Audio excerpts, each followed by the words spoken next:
తెలుగుదేశం ప్రభుత్వం 2014-2019 సంవత్సరం మధ్యకాలంలో అన్నా క్యాంటీన్లను ఎంతో ప్రతిష్టాత్మకంగా నిర్వహించిన సంగతి తెలిసిందే. వైసీపీ ప్రభుత్వం వచ్చిన తర్వాత ఈ క్యాంటీన్లను మూసివేశారు. ఇప్పుడు కూటమి ప్రభుత్వం రావడంతో అన్నా క్యాంటీన్లను పునఃప్రారంభించారు. గుడివాడలో సీఎం చంద్రబాబు అన్నా క్యాంటీన్లను ప్రారంభించారు. తొలి విడతలో రాష్ట్ర వ్యాప్తంగా 100 అన్నా క్యాంటీన్లు తెరుచుకున్నాయి. చంద్రబాబు ఆయన భార్య భువనేశ్వరి టోకెన్లు కొనుగోలు చేసి మరీ క్యాంటీన్లో భోజనం చేశారు. ఈ కార్యక్రమంలో స్థానిక ఎమ్మెల్యే వెనిగండ్ల రాముతో పాటు పలువురు నేతలు పాల్గొన్నారు. అన్నా క్యాంటీన్లలో 5 రూపాయలకే టిఫిన్ భోజనాన్ని అందిస్తారు. నామమాత్రపు ధరతో పేదలు కడుపు నింపుకోవాలనే లక్ష్యంతో ఈ క్యాంటీన్లను నిర్వహిస్తున్నారు. ఈ క్యాంటీన్లలో 3 పూటలా కలిపి ప్రతిరోజు 1,05,000 మందికి ఆహారాన్ని సరఫరా చేయనున్నారు. ఉదయం 35,000 మందికి అల్పాహారం, మధ్యాహ్నం 35,000 మందికి భోజనం, రాత్రి మరో 35,000 మందికి భోజనాన్ని అందించనున్నారు. ఉదయం 7:30 గంటల నుండి 10 గంటల వరకు టిఫిన్ అందుబాటులో ఉంటుంది. మధ్యాహ్నం 12:30 నుండి 3 గంటల వరకు భోజనాన్ని అందిస్తారు. రాత్రి 7:30 గంటల నుండి 9 గంటల వరకు డిన్నర్ అందుబాటులో ఉంటుందని నిర్వాహకులు వెల్లడించారు.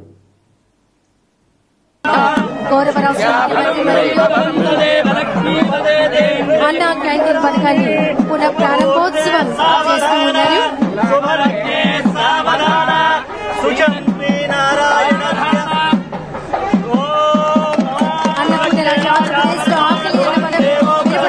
మహోన్నత లక్ష్యంతో గౌరవ రాష్ట్ర ముఖ్యమంత్రి వర్యులు శ్రీ నారా చంద్రబాబు నాయుడు గారు అన్నా క్యాంటీన్ పునః ప్రారంభోత్సవం చేశారు. ఒకసారి గట్టిగా కట్టాలి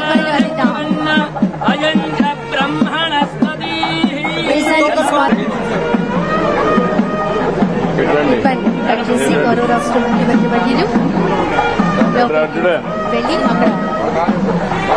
అక్కడ ఉన్నటువంటి కామన్ పీపుల్ అందరితో కలిసి ముఖ్యమంత్రి గారికి భోజనం సర్వ్ చేయడం జరుగుతుంది. గౌరవ రాష్ట్ర ముఖ్యమంత్రి వర్యులు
పైకి పెట్టి కొంచెం పైకి దాన్ని అన్న కదా అటు చేద్దాం.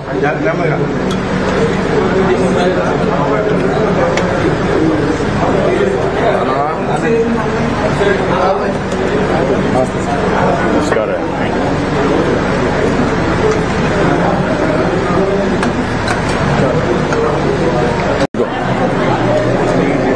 నీకు ఎంతమంది పిల్లలమ్మా? మ్యారేజ్ కావాలి. ఫాదర్ వాళ్ళు ఏం చేస్తారు? నువ్వు ఈ బిజినెస్ వచ్చావా?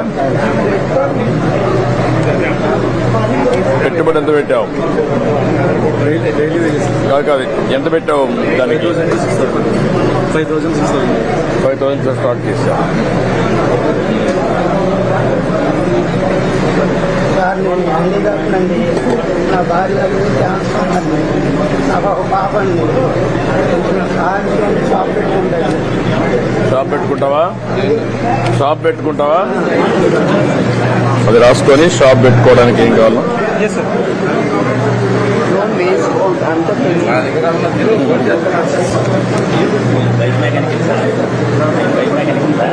ఏది bike mechanic bike mechanic.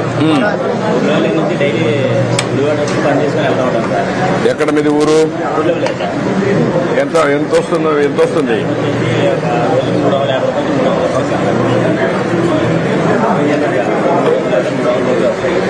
Daily క్యాంటీన్కి సరిపోతాం. బాగా హెల్ప్ అయ్యేది ధన్యవాదాలు సార్. ఇప్పుడు ఆటోమొబైల్ కి డిమాండ్ బాగానే వస్తుంది కదా, వెహికల్స్ పెరుగుతున్నాయి కదా.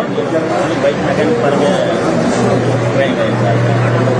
స్పేర్ పార్ట్స్ ఎక్కువ ఇన్కమ్ కావాలి. ఎంతవరకు సోలార్ కనెక్షన్, ఎంత ఎలక్ట్రికల్ వెహికల్స్ ఎంతవరకు వచ్చాయి? రాలేదు సార్. ఒకటి కూడా లేదా మీ దగ్గర? BS4 వరకు నేర్చుకున్నాం. BS6 వచ్చి 2020లో వచ్చినాయి. దానికి ల్యాప్టాప్ సెన్సార్ మేము BS4 వరకు నేర్చుకోగలిగాం. కాదు, ఈవీఎం వెహికల్స్ వచ్చినాయా మీ గుడిబాడులు రాలంగా? తమిళనాడు సార్, తమిళనాడు నుంచి ఇక్కడికి వచ్చారు. మీరేం చేస్తారా? కూలి పని చేస్తారు సార్. కూలి పని అంటే ఏ పని చేస్తాం? ఓల్డ్ ఐరస్ పని చేస్తాం, అన్ని పనులు చేస్తాం. ఈ అన్న క్యాంటీన్ ద్వారా మాకు చాలా ఆనందకరంగా ఉంది సార్. 70 కుటుంబాలు వచ్చాయి సార్. 110 మంది మేము తమిళన్సే ఉన్నాం సార్. అచ్చా, మీ దయ వల్ల మాకు బాగా ఇదిగా ఉంది సార్. 100 అన్న క్యాంటీన్లు 1000గా మారాలని నా ఆశ. ఇంకా దానికంటే ఇంకా పెరుగుతూ ఉందని మీ దగ్గర తమిళనాడులో ఉన్నాయి కదా అమ్మా క్యాంటీన్, అవును సార్. ఎట్లుంది అది?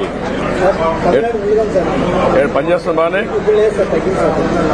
స్టాలిన్ గారి నుంచి తగ్గించారా? తగ్గించారు. అంటే హాస్పిటల్లో వరకు పెట్టారు. ఫస్ట్ హాస్పిటల్ వరకు ఉన్నాయి సార్. అదే అమ్మ క్యాంటీన్ మిగతా మాత్రం తగ్గించారు. హాస్పిటల్ బస్ స్టాండ్ మాత్రం ఉంది సార్. అచ్చా,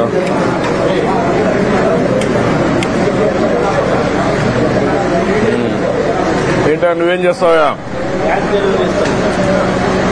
గ్యాస్ డెలివరీ ఇస్తావా? ఎంత ఇస్తారు నీకు? ఎంత వస్తుంది రోజుకి? ఎన్ని రోజుల పని ఉంటుంది? 20 రోజులు ఉంటుంది. రొటేషన్ లో ఎవరు అడిగితే అప్పుడు ఇస్తామరా గ్యాస్? వాళ్ళు ఫోన్ చేసి అడిగితే అప్పుడు గ్యాస్ మీరు తీసి డెలివరీ చేస్తారు. ఇబ్బంది పడకుండా క్యాంటీన్ వల్ల ఆపుతుంది.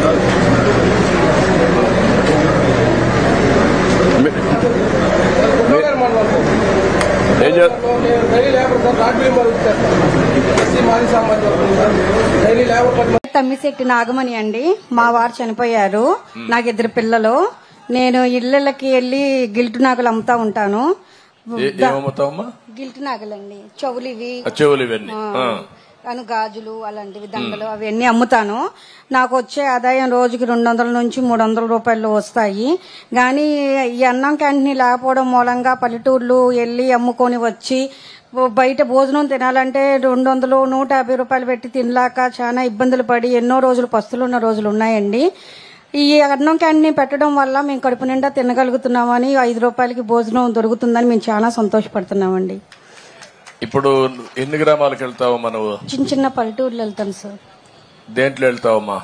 ఆటోలో వెళ్తాను సార్. ఆటో ఛార్జ్ నువ్వు పే చేసుకుని వెళ్తావా? అవును సార్. అంటే ఎప్పుడు ఆటో దొరికితే ఆటోలో వెళ్తావు? ఆటోలు దొరుకుతాయి సార్. ఇప్పుడు నీకు ఎంత లగేజ్ ఉంటుంది మొత్తం మోసేది? ఉంటుంది సార్. ఒక ఎన్ని కేజీలు రఫ్గా? ఒక 5 కేజీలు 6 కేజీలు ఉంటుందండి. నువ్వు మఫెడ్ ఇస్తే నేర్చుకుంటావా? అంటే సార్ స్కూటర్, చిన్న స్కూటర్ ఉంది కదా, నేర్చుకుంటానండి. నేర్చుకొని నువ్వు పోయి అమ్ముతావా? అమ్ముకుంటానండి. అది పనిచేస్తుందా? పనిచేస్తుందండి. తగిలించుకుంటే బాక్సులు అటు తగిలి సంచులు తగిలించుకొని చేత పట్టుకొని వెళ్తానండి ఇప్పుడు దాకా. ఈ అమ్మాయికి అదే అందుకని బాస్కెట్స్ కూడా ఉంటాయి పక్కన, అందులో పెట్టుకొని వెళ్ళొచ్చు. ఈ అమ్మాయికి స్కూటర్ కొనేయండి. అదే మరి వీలైతే ఎలక్ట్రికల్ స్కూటర్ కొనిద్దాం. ఇంట్లోనే ఛార్జ్ చేసుకుంటుంది, పెట్రోల్ బంక్ కూడా పోయే పని లేకుండా కొనుక్కుంటుంది. అది వర్కౌట్ చేయండి. ఈ మోడల్స్ అన్ని మీరు వర్కౌట్ చేసి నాకు చెప్పాలి. ఓకే, కూర్చో. అన్నా క్యాంటీన్ లోపల నేను మాట్లాడినప్పుడు వాళ్ళ అభిప్రాయాలు విన్నాను. ఇక్కడ మాట్లాడుతా ఉంటే వాళ్ళ మనోభావాలు ఏ విధంగా ఉన్నాయో చూసిన తర్వాత ఇది నాకు ఎంతో తృప్తినిస్తా ఉంది. ఏ వ్యక్తి అయినా పేదలకు కడుపు నిండా తిండి పెట్టగలిగితే దానికంటే జీవితంలో ఏది సాటిస్ఫాక్షన్ ఎక్కువగా ఇవ్వదని మరొక్కసారి మీకు అందరికీ తెలియజేస్తున్నా. అలాంటి కార్యక్రమానికి ఈరోజు శ్రీకారం చుట్టాం. అయితే ఈ ప్రదేశం కూడా ఎన్టీ రామారావు గారు పుట్టిన స్థలం, మొదటిసారి ఎమ్మెల్యే అయిన నియోజకవర్గం గుడివాడ. తెలుగుదేశం పార్టీ ఎప్పుడూ గుడివాడకు రుణపడి ఉంటుంది, దాంట్లో అనుమానమే లేదు. ఫౌండర్ మెంబర్ యొక్క నియోజకవర్గం ఈ కాన్స్టిట్యున్సీ.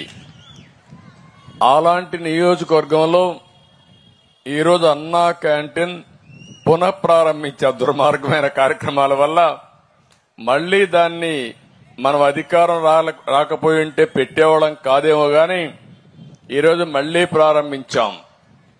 ఈ గుడివాడలో 3 క్యాంటీన్లు పెట్టాలనుకున్నాం. ఇప్పుడు 2 రెడీ అయినాయి. తొందరలో అది కూడా ప్రారంభిస్తాం.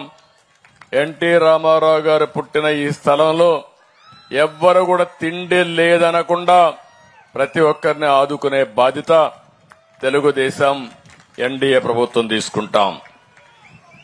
అయితే 4వ నేను ముఖ్యమంత్రి. ఎన్నో కార్యక్రమాలు చేశాను.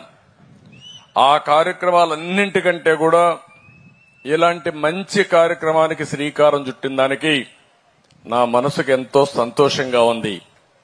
మీరు ఒక్కసారి చూస్తే ప్రతి ఒక్కరం బతికేది జానుడు పొట్ట కోసమే.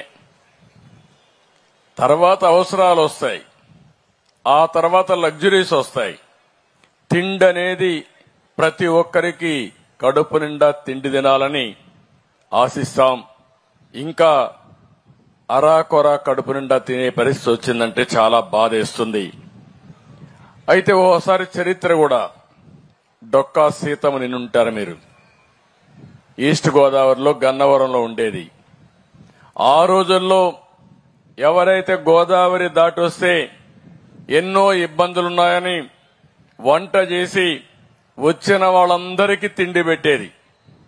అందుకే ఇప్పటికి కూడా డొక్కా సీతమ్మ అంటే అన్నదానం చేయడంలో మేటైన మహిళగా చరిత్రలో మిగిలిపోయింది, శాశ్వతంగా గుర్తుపెట్టుకుంటున్నాం. అదే సమయంలో నందమూరి తారక రామారావు గారు మొట్టమొదటిసారిగా ముఖ్యమంత్రి అయినప్పుడు తిరుపతికి వచ్చి అన్నదానానికి శ్రీకారం చుట్టాడు. ట్రస్ట్ కూడా పెట్టాడు. ఈ రోజు ఎంతో మంది భక్తులు వచ్చారు. ఉండిలో డబ్బులు వేస్తారు, అన్నదాన ట్రస్ట్ కు నిధులు ఇస్తారు. దీనివల్ల ₹1 టీటీడీ నిధులు పెట్టకుండా వచ్చే డబ్బులతోనే 1,00,000 మందికి అన్నం పెడుతున్నారంటే అది ఆ మహానాయకుడు చూపించిన స్ఫూర్తి.